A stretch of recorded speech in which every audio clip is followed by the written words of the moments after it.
Now the pace of change in the motor industry, I believe, I'm going to try and compel to you today, needs to quicken. And let me just have a show of hands. Did you have a good 2013? Most of the hands. Put your other hand up if you had a great quarter one. Okay. Well, the bad news is you're most in danger of having your performance go backwards as you enjoy the success of quarter one, maybe for a moment too long. So what I'm going to do today is share with you 5 winning ways to make sure that you put your performance on the front of the grid.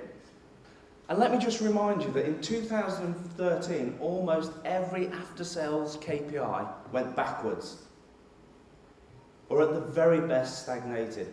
And here we are again still talking about overhead absorption and what needs to be done about it. Now we need a team of people where everybody knows what's available and they know how they're performing to achieve that. And what we're talking about, 2 key things that your colleagues need to do. And a how-to way of doing that is to make sure that every single day they review the bookings and they precondition the job cards. Now this piece of advice I've given you is as old as the hills, but actually doing it every day is what makes a difference. And a number of people are writing this down and I congratulate you on that. The next thing, who normally leaves when you put the performance on the wall? It's one of 2 people, your best or your worst person. It's your worst person, isn't it? So we need to know what the opportunity is and we need everybody to know what their contribution is. This is the how-to that bridges performance. Let me introduce you to this next point. It needs to be clear, what are we selling and when are we going to sell it? And there needs to be a consistency of how we sell it. And there needs to be a control in place to make sure that we are following that process and being consistent. So the VHC process needs to be robust. Every retail car that goes into the workshop should have a VHC completed. Put your hands up if you agree with that. Every retail car, okay? The majority of hands. And the VHC process needs to be transparent. Let's talk about it at all 4 stages of selling. At the booking, at reception, at mid-repair, not just at mid-repair or handover. And we do need some word tracks.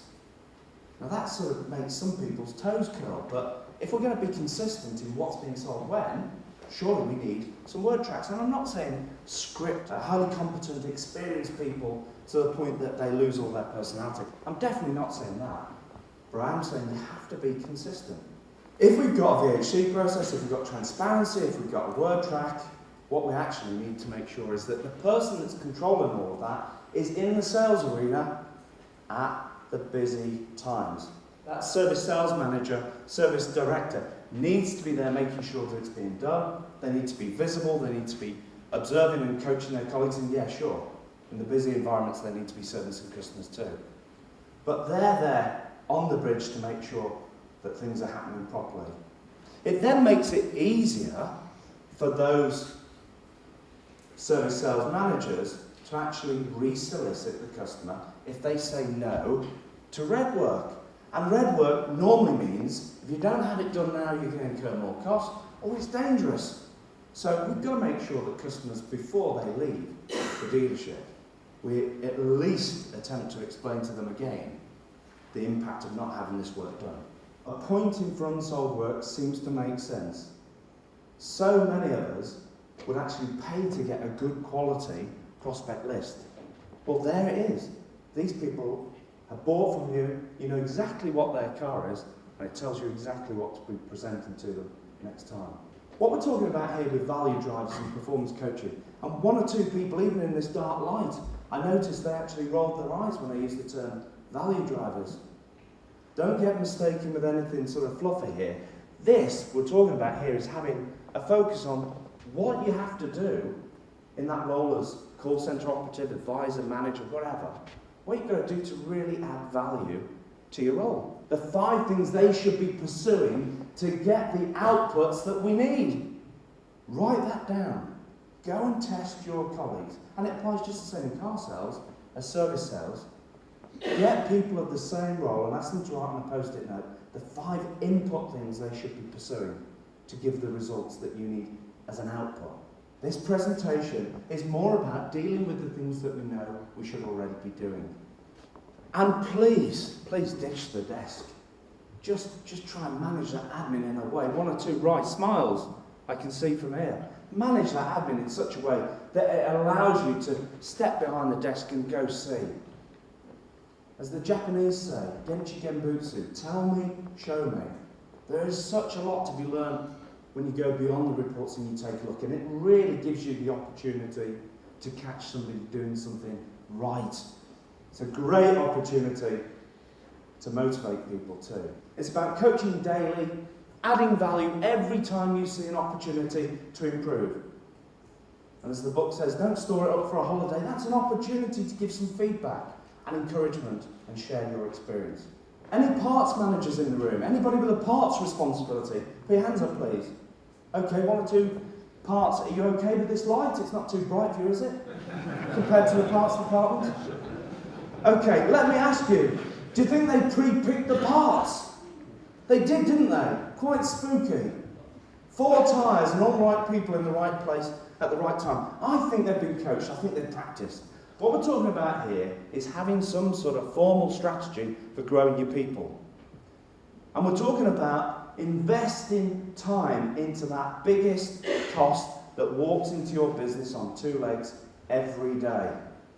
You're employing them. Let me tell you now, it doesn't really cost any less to employ a bad one, so you may as well have a good one. Put your hand on your heart and ask yourself, are you doing enough to actually make that an asset rather than a cost? So please, remember what Steve's saying here. We're talking about being fit for purpose today. And do you know what? If people leave, get over it. I'm going to share with you some advice and some ideas on maybe how to hang on to them for longer. If the thought of one day losing that person was at the front of your mind, you'd never get married, would you? Touched the nerve of 1 or 2 people there, obviously. So you need a plan that's clear and written. It doesn't have to be complicated, simple, in a pre-prepared document, just a few pages, prepared for mutually by the appraisee and appraisor, and something that provides a pathway to a better personal performance and a higher level of business results. If you're saying that you give a damn about your people, you've got to write this stuff down in an effective, simple way, and you've got to review it as an ongoing live piece of paper. Okay, communication and motivation. And what we're talking about here is making sure that you have a team strategy, that your team know it, and they're revved up to be part of it. And your credibility as a leader is being tested every day. But it can be made easier if you do it on a regular basis, this communication thing, formally and informally. But you've got to make time to do it. Let me just ask anybody, and please be honest, because we're sharing stuff today. Put your hands up if you've got a salesperson in your car sales department whose name is Fred. How is it that 5-car Fred drives home in a company car, yet superstar Sarah takes the number 9 bus? That can't be right. Do the numbers, ladies and gentlemen. I'm not here as a shop steward for service advisors. I'm here to help you stimulate more opportunities to satisfy your customers and be the chosen provider that they buy from. But there's got to be some real world understanding of the contribution that colleagues make, and we surely too many people in this room have the opportunity to influence that. And if not, fix it all in one go. Start to influence it. It's a cleansing process, okay. Do you know most of this stuff? Yes. Thank you. So what we've got to do is actually act upon it, haven't we? So there you have it. These are the things that make a difference to performance. So when you go back to the business, please adopt that tell me, show me approach. If you'd all stand, please.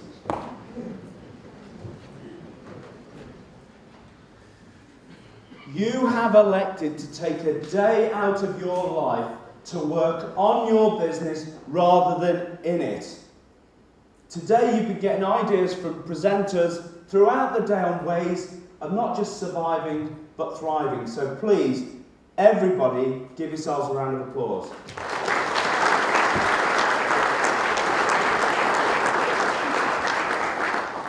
It's been my absolute pleasure to join you here today. Good luck for the rest of the year.